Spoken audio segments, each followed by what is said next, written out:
Donc, je termine toujours l'explication concernant la question de l'étudiant chercheur sur la différence entre la méthode d'optimisation ou bien de résolution à solution unique et la méthode de résolution à population de solutions. Donc les deux méthodes ont un seul but, c'est-à-dire ils ont le même but, c'est la résolution du problème d'optimisation en nous fournissant ou bien une solution sous-optimale, c'est-à-dire une bonne solution approchée mais qui n'est pas optimale, ou bien elles peuvent donner la solution optimale dans des cas spécifiques. Donc, contrairement aux algorithmes partant d'une solution unique, les méta-heuristiques à population de solutions améliorent au fur et à mesure des itérations une population de solutions, c'est-à-dire un ensemble de points. Donc, on distingue dans cette catégorie les algorithmes évolutionnaires qui sont une famille d'algorithmes issus de la nature. Il y a premièrement ceux qui sont issus de la théorie de l'évolution par la sélection naturelle énoncée par Charles Darwin. Et il y a aussi les algorithmes d'intelligence en Nissein qui, de la même manière que les algorithmes évolutionnaires, proviennent d'analogies avec des phénomènes biologiques naturels. Donc, vous voyez que les idées algorithmiques, ça s'améliore toujours. On peut toujours créer un autre type de méthode, autre que les méthodes à solution unique et autre que les méthodes à population de solutions.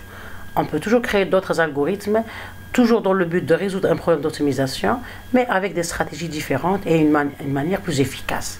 Parce que, quel que soit, c'est-à-dire malgré qu'il y a une grande classification des méthodes d'optimisation, mais la résolution des problèmes un peu difficiles reste toujours, c'est-à-dire difficile, elle est toujours dans le domaine de la recherche scientifique.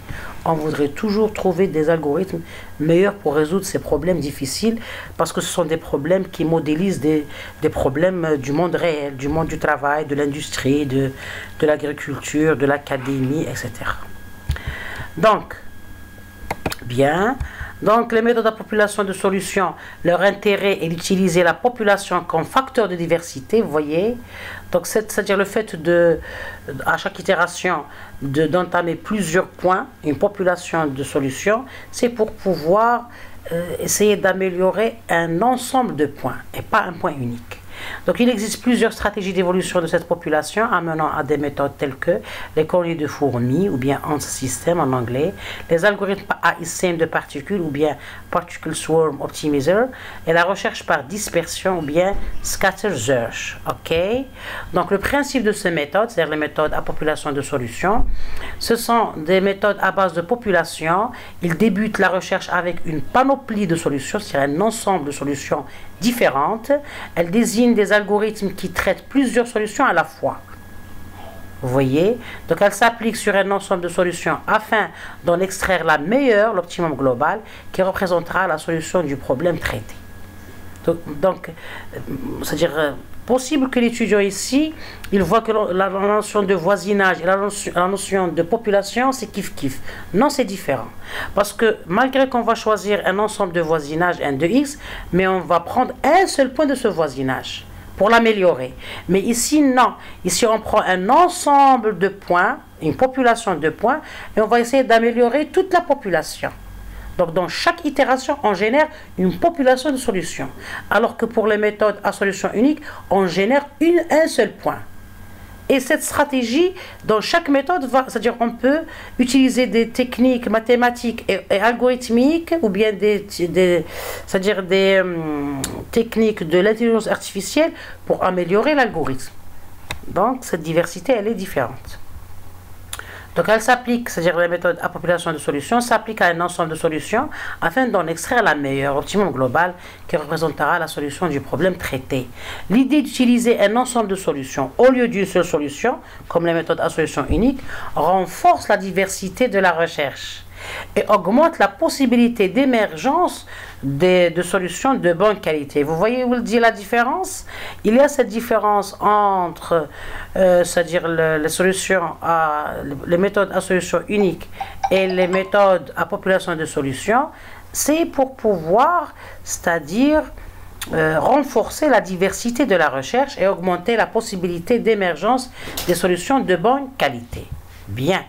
Donc le principe des méthodes à population de solution, c'est qu'à partir d'une population, ici par exemple, je vous donne un exemple du principe avec l'algorithme génétique qui est une méta-heuristique ou bien un algorithme le plus connu dans les méthodes à population de solution. Donc par exemple, dans son principe, le principe de l'AG, à partir d'une population de n solutions, donc on prend n solutions, vous voyez, donc la taille de la génération ou bien de la population de solutions est égale à n. En représentant, c'est-à-dire ces n solutions, ils vont représenter des individus ou bien des chromosomes. On applique à ces chromosomes des opérateurs, donc je parle ici avec la terminologie de l'algorithme sur le plan, c'est-à-dire réel ou bien biologique. On applique à ces n solutions, donc chaque solution c'est un individu, donc n solutions, on va leur appliquer des opérateurs. Les opérateurs simulant les interventions sur le génome, tels que le croisement, le crossover, ou bien la mutation pour obtenir une population de solutions de mieux en mieux adaptée au problème. C'est-à-dire elle améliore le problème, c'est-à-dire elle améliore la solution. Donc cette adaptation est évaluée grâce à la fonction objective ou bien la fitness. On l'appelle la fitness associée au problème d'optimisation. Donc vous voyez la notion, c'est-à-dire pourquoi on a utilisé les méthodes de population de solutions. C'est pour pouvoir renforcer c'est-à-dire renforcer la diversité dans la recherche. Parce que si on va considérer que la recherche locale, on va être limité à la stratégie de voisinage et d'améliorer les techniques pour choisir le bon voisinage. Mais ici, le fait de penser à une autre idéologie qui est la population de solutions, ça va nous donner d'autres stratégies qu'on va exploiter pour créer ou bien utiliser des algorithmes performants et qui sont adaptés à des problèmes divers. Et surtout des problèmes un peu difficiles. Parce que la problématique des méthodes d'optimisation, c'est la résolution des problèmes difficiles. C'est-à-dire les problèmes un peu difficiles. Parce que les problèmes faciles, on a des algorithmes, c'est-à-dire il y a beaucoup d'algorithmes qui les résolvent d'une façon efficace. Bien, maintenant je termine ma vidéo avec cette remarque importante. Donc on a classé, c'est-à-dire la classification dont on vient de parler, elle était basée sur la notion de solution unique et population de solutions. Dans chaque itération, on peut toujours, c'est-à-dire pour voir ici, pour vous donner la notion de stratégie, pour la stratégie ou bien le principe de l'algorithme, qui sont des idées, bien sûr, qui sont des idées créées par les chercheurs. Donc, on a classé les méthodes d'optimisation selon la stratégie de recherche à solution unique ou bien à population de solutions. Donc ces mêmes méta-heuristiques peuvent également être classées selon d'autres caractères, selon leur manière d'utiliser la fonction objectif. Donc il y a une autre vue par laquelle on peut classer ces méthodes.